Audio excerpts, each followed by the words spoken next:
Assalamualaikum warahmatullahi wabarakatuh, and hi everyone. Hi Lee. Hi. Hi also.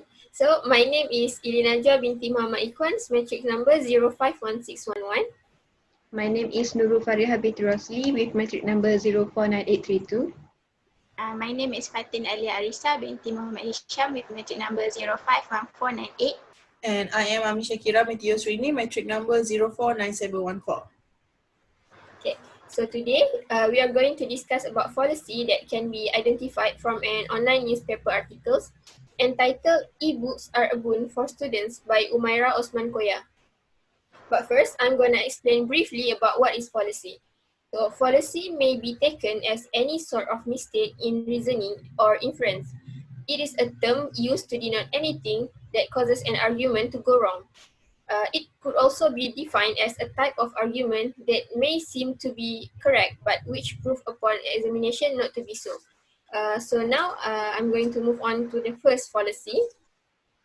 So the first fallacy is appeal to authority.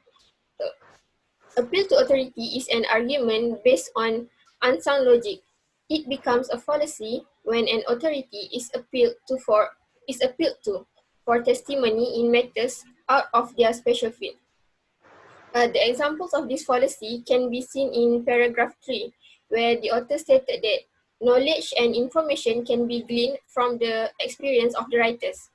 First of all, we do not know whether the writers are credible enough for the author of this article to make a statement that we can actually gain knowledge and information based on the writer's experiences. Just because they wrote the books, that doesn't mean they have the qualification to do so.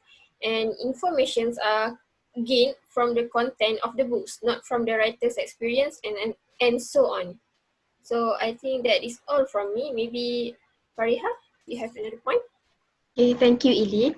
And the second fallacy that I managed to find from the article is hasty generalization. It is on the 6th and 7th paragraph of the article, which is nowadays, youth, especially students of higher education, seem to have lost interest in reading books or articles. They think it is boring and are afraid of being labeled as bookworms if they are seen holding books.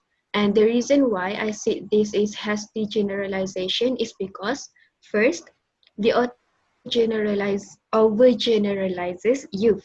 Her statement made us question that just because she knows a student who have lost interest in reading or afraid of being labeled as bookworms, so does it mean she knows everyone? No, right? Yes. And therefore, when the writer tries to make a statement, she should not be relying on her experience alone, because her experience is very much individual experience. It doesn't match with what others has experienced. For example, me myself, I enjoy reading books very much, and I don't find books boring at all, and I'm not even afraid to be called bookworms. And the second reason is because the author doesn't provide specific examples. I think she can actually reduce being fallacious by providing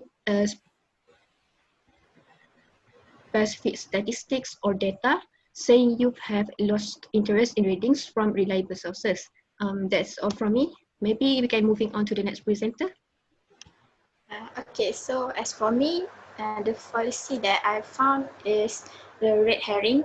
And from the article, we can clearly see that the author used red herring policy when she stated with the Movement Control Order MCO, students had been on campus and were recently allowed permission to go home.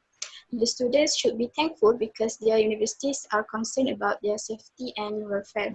So we all know red herring fallacy is a distraction from the real argument, and typically with some sentiment that seems to be relevant but is not really on topic. So this is a type of fallacy because instead of red herring policy, because instead of pointing out more evidence regarding the topic, which is how useful ebooks for students, she's actually diverted it to the pandemic situation and why students should be thankful because their universities are worried of their well-being. Thus, instead of clarifying and focusing, it actually confuses and distracts the reader. What about you, Amni? Okay, thank you, Fatin. So continuing on below Fatin's point, I will be elaborating on Argumentum Ad Populum.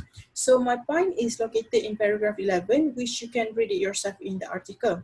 So Argumentum Ad Populum simply rely to something that appealing to the people, where this fallacy presumes that a proposition must be true because most or many people believe it to be true.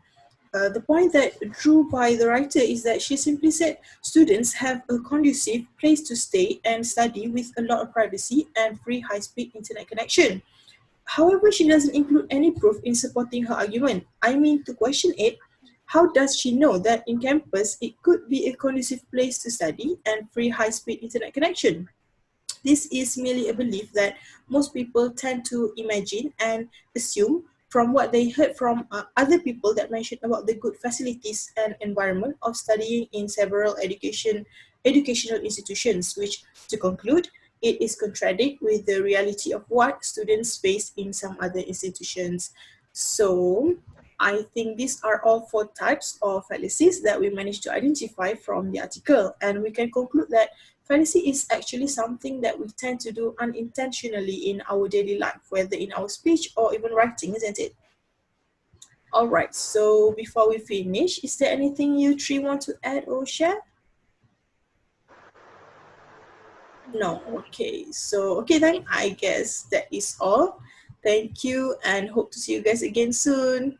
Bye. Okay, bye. Thank you. Bye-bye.